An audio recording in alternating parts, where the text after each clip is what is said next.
What if you're wrong? If I'm wrong, then I go to hell, I guess. Okay. Oh boy. Okay. Well, let's not get too crazy now. Okay. Let's just dream a little. You know what? Okay. This world's pretty crazy, pretty crummy. I think in spots. Yeah. It's nice in spots, but let's just say that there is an afterlife. Yeah. Okay. And you know what? Let's just go with the traditional view that there's a heaven, there's a hell. You said hell. We'll just introduce that too. Okay. Which one do you think you'd go to? I mean, you seem like a friendly guy. Well, what would be your view if you died tonight? Hope that doesn't happen. On a side note, okay. Yeah. But if you were to die tonight, do you think you'd get heaven or hell? What would be your thought, Phil? Well, if you went by the Bible, I would go to hell for sure. Oh, that's interesting. Why? What makes you say that? Well, I've broken lots of the things that are supposed to be bad in Christianity, like a lot of the sins that they call. Okay. So I'm pretty much screwed in that sense. Okay.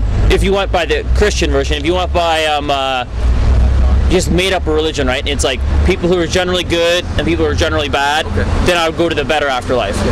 I think that if we were to look at all religions, Muslim, Christian, Jewish, even some of the more kind of the even those, like most of them would agree that a good benchmark for morality in general would be the 10 Commandments, whether you're religious or not. If we were to actually trace back civil law in Canada, they're rooted in the 10 principles given in the Bible in Exodus. Did you know that? They're actually rooted in those?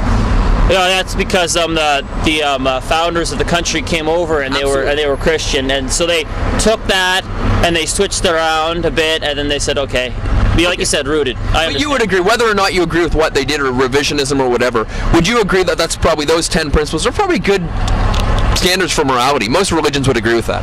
Not all of them, but yes, a lot of them, like don't want to kill or steal and stuff like that.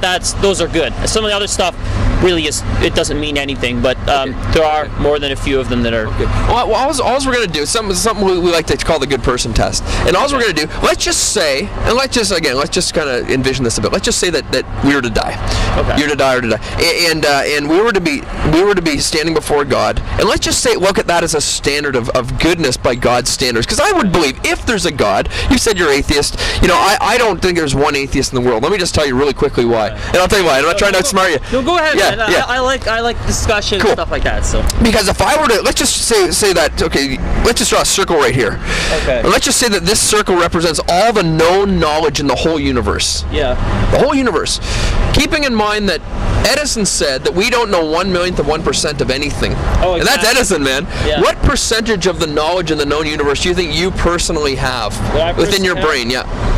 Well, it'd be a very small area, I'll tell you. Would it be 1%? You'd be a brilliant guy if it'd be 1%. 1% of everything in the universe? Right.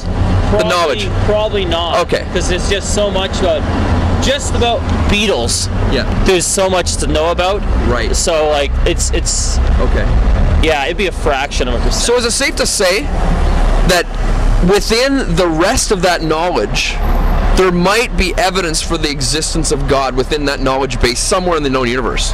I wouldn't deny that. There could be. Okay, there could be. So then you're not necessarily saying you're no God. You're saying, you know what? I really don't know then, because we don't know everything. That's called an absolute negative. I can't say that I know. For example, I can't say there's no gold in China. Because I'd have to look in every Chinese person's mouth, and that's kind of like a really ridiculous statement. But I could say, you know what? I don't think there's gold in China. So maybe I would be agnostic more than atheist. You know what I'm saying? I think I know what you're getting at. Yeah. Okay. So let's just go back to the law thing. In terms of, let's just say the 10 Commandments is a good standard for morality. Okay.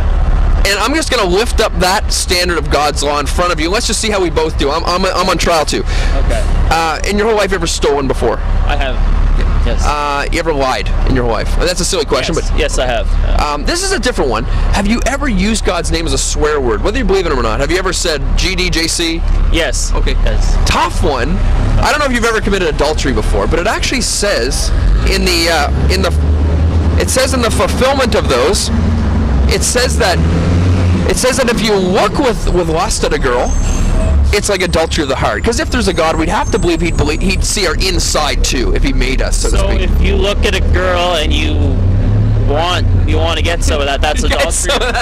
Yeah, exactly. That's adultery of the mind. Well, yes, I've did that. Okay. Many times. And it even says if you hate someone, it's like murder of the heart and mind. Did you know that? No, I didn't. Okay. Hate somebody. See, I don't believe you can totally hate somebody. You can really dislike them, because I believe that hating somebody is disliking every single small aspect about them, and I think that's just impossible. Okay.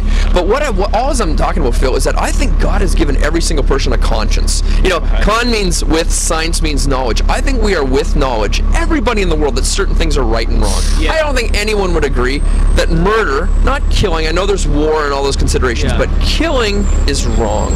Would you agree? Killing, I think it really depends, honestly. Like, if I murder an animal to eat it, there's nothing. I don't. I'm talking about human beings. Yeah. If I murder somebody in self-defense, like, I'm not different again. Yeah, but if I just like, I'm talking premeditated murder. If I'm just gonna go and stab you right now, that's wrong. Okay, and rape wrong. Yes, I guess so, yeah. And, I mean, most people would agree that there are certain things, and it's interesting how, you know that, I know that, you don't have to be a religious person to say, okay. Lying, I know there's different situations. What about the person in Germany, and we're keeping them in the, Nazi up in, or the Jewish person up in the, but most people would agree. So what I'm suggesting, that God has given us a standard of right and wrong, if there's a God. And I think, interestingly, that's written across every person's heart. They sort of understand that those things are right and wrong. So if God were to judge you by that standard, Phil, let's just say you died tonight, and he did. I know we're just sort of thinking it out loud, but that would make you like me, a lying, thieving, blasphemous, adulterous, murderer, basically, by that standard. Would you be innocent or guilty of breaking that standard if you stood before God tonight? Because it actually does say in the Bible, whether again you're religious, it says that it's appointed a time for people to die once, and then there's actually is a day of reckoning. And I don't know what you do, but I hope that there is cosmic justice. Like, you look at someone like Adolf Hitler. I hope he's held cosmically accountable for those atrocities. That's like just terrible stuff. Yeah. I hope that if there's a greater power, that the dude's held accountable. What makes me uncomfortable is I tend to be on the same list as he is by that standard.